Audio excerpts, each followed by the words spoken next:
Qu'est-ce qu'il fait? Bon, on arrive assez serein parce que déjà, on sort d'une poule quand même avec Nigeria-Égypte. Donc déjà, c'est le début d'une petite performance, quoi. Moi, j'ai commencé mon aventure en Coupe d'Afrique 2 ans avant, sans perdre un match, en sortant dans notre groupe de qualification l'Algérie et le Maroc, qui étaient les deux qualifiés africains pour le mondial, déjà. En 86, il y avait deux équipes africaines, et c'était l'Algérie et le Maroc qui étaient dans notre groupe de qualification euh, en Égypte. Donc, je sors de cette Coupe d'Afrique des Nations sans avoir perdu un match, juste au tir au but en finale. Et là, on enchaîne à nouveau par 3 matchs invaincus dans la poule. Donc, le Maroc, moi, je ne cesse de répéter aux joueurs d'être complètement relâchés parce qu'on a tout à gagner. Il y a cette équipe du Maroc qui est éblouissante techniquement, qui a vraiment un talent énorme, une addition de talent énorme, puis en plus, qui a de la qualité collective. Ils ont une petite faiblesse sur laquelle on travaille des jours et des jours, c'est que leur côté gauche défensif, selon moi, mais bon, ils cherchent trop vite, trop loin devant les bons joueurs de tête qui étaient Crimo, El Adaoui un peu en retrait. Donc on abandonne complètement le côté gauche défensif marocain, on les laisse développer le jeu, on ferme sur l'intérieur et sur le côté droit. Et si bien qu'avec mes grands gabarits, Abedin, Koundé, Tato et compagnie, on récupère tous ces ballons aériens et là on peut repartir de derrière tranquillement. Donc je pense que tactiquement on avait incroyablement bien préparé ce match. Et puis je dis aux joueurs que là, c'est que du bonheur, on a tout à gagner, quoi. Si on bat le Maroc, c'est l'exploit de cette compétition, ils sont archi favoris. Donc on arrive très relâché, c'est un match très très serré. Euh, Ils sont dangereux 2 ou 3 fois. Antoine Bell fait un ou deux arrêts. Zaki aussi dans le but. Et puis, bah, Makanaki marque ce but 75e, enfin un quart d'heure de la fin à peu près. Après, un épisode qui m'a pas du tout plu, c'est que bon, un joueur marocain crache sur André Canabilly qui lui met un coup de tête. Le joueur marocain a le nez cassé, mais moi je vois vraiment, je suis l'action telle qu'elle est, je ne vois pas ce qui se passe à ce moment-là, je l'ai su qu'après. Et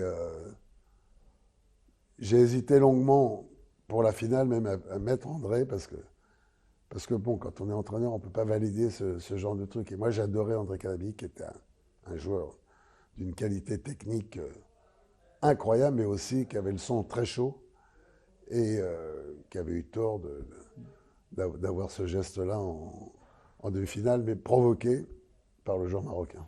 Ce but de Cyril Makanaki, beaucoup d'entre nous ne l'ont pas vu, ne le verront peut-être jamais. Est-ce que s'il te revient, tu peux nous le décrire? C'est une frappe en dehors de 16,50 m, comme à la Makanaki, c'est-à-dire qu'il était toujours d'une très grande précision. Il n'avait pas une énorme frappe de balle, mais il jouait très juste. Et donc, il met un ballon dans le coin, très très bien frappé, pas très fort. Zaki est un peu masqué au départ de l'action, et voilà, ça suffit pour aller en finale. Coup de sifflet final, comment tu décris la colère ou la tristesse chez les supporters marocains? Non, la colère, elle est terrible, parce que dans l'intervalle, ils ont annoncé que le joueur était mort. Enfin, certains.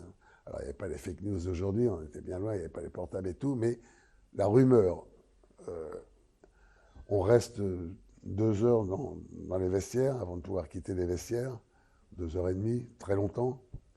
Ma femme est là au match, elle est là avec Louis Nicolin, le président de Montpellier, parce que Roger jouait à Montpellier, et Jean-Pierre Hureau, le président du Havre, parce qu'Émile Bou joue au Havre. Et elle s'inquiète, donc elle ne peut pas m'appeler, il n'y a pas de portable. Et moi, je dis, bon, il faut trouver une solution. Il faut que j'aille voir les parents moi, je suis effondré, quoi. Effondré, parce qu'on y croit jusqu'au moment où un journaliste français, Patrick Lafayette, qui était patron de la rubrique foot de l'équipe, vient nous dire, non, non, c'est une, c'est une rumeur, c'est pas vrai, il a le nez cassé, mais c'est tout, quoi. Énorme, énorme soulagement, mais le gouvernement et le royaume ayant peur un petit peu de représailles, les blindés arrivent autour de l'hôtel. On est protégé par les blindés après cette demi-finale, et donc on vit jusqu'à la finale dans une atmosphère très très pesante, parce que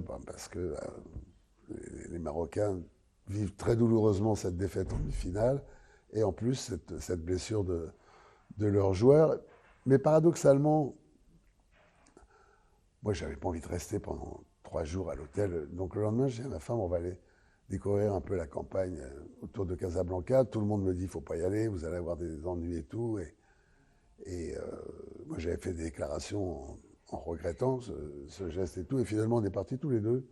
On a été reçus vraiment à bras ouverts dans les villages des gens, d'une gentillesse incroyable, où à chaque fois, j'étais obligé de leur présenter mes excuses pour ce mauvais geste.